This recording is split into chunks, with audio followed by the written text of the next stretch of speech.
Temperature is a physical property which is a measure of the movement of molecules, which is actually related to heat. There are three temperature scales that we see in chemistry. Degrees Fahrenheit, which is what Americans use, degrees Celsius, which is the scale that scientists and most other countries use, and Kelvin, which is related to the Celsius scale, but it doesn't have any negative numbers.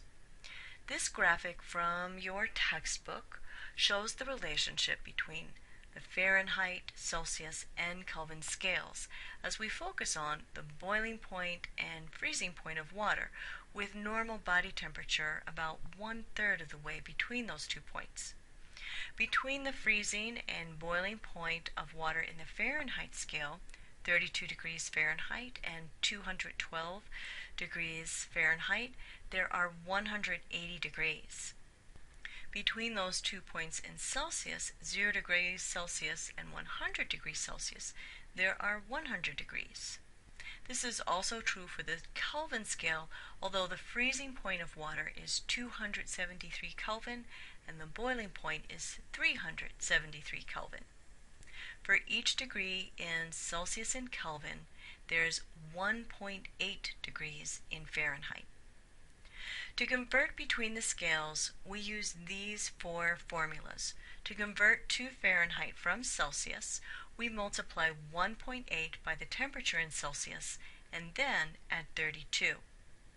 The addition of 32 takes into consideration the difference in the 0 points of both scales, while the factor of 1.8 is the relationship between the degrees in each scale.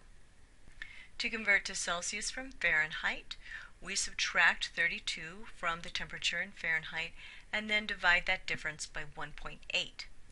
To get to Kelvin from Celsius, we add 273 to the temperature in Celsius, and to get to Celsius from Kelvin, we subtract 273 from the temperature in Kelvin. Let's apply these formulas in this example problem. What is the body temperature, 98.6 degrees Fahrenheit, in degrees Celsius and Kelvin? Express each answer with 3 sig figs. Pause the video to answer this.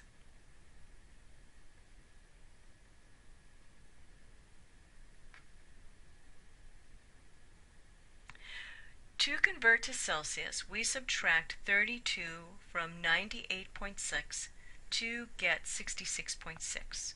We then divide that by 1.8 to get an answer of 37.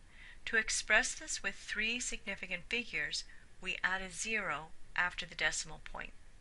Once we have our temperature in Celsius, we add 273 to it to get our temperature in Kelvin.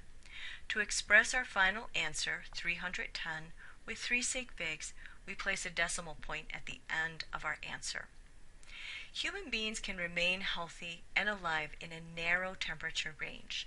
If our body temperature goes above 40 degrees Celsius or 104 degrees Fahrenheit, the resulting hyperthermia can result in seizures, coma, brain damage, or death. Temperatures below 35 degrees Celsius or 95 degrees Fahrenheit cause hypothermia, which can also result in death.